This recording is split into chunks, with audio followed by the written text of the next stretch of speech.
Barbie Fortesa update. Yung morning run ni Barbie. Yan sa Ayala Avenue.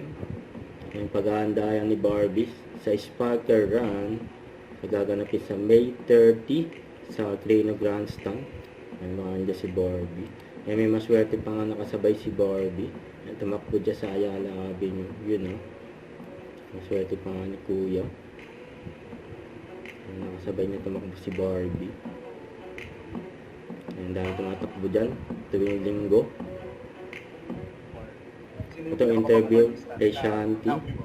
Pinakamabango? Pinakamabango daw. Wait, ang hirap kasi lahat ng artista lately, Si Barbie may kanya-kanyang yan, signature scent. May tumatak na talaga, mabango, sa AOS. Sa US na lang. Sa AOS na lang.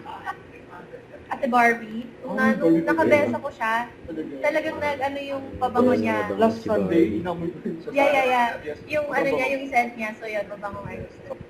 Don't forget to subscribe, click the notification bell for more updates. This is Richard Reaction Live. Stay tuned for more videos.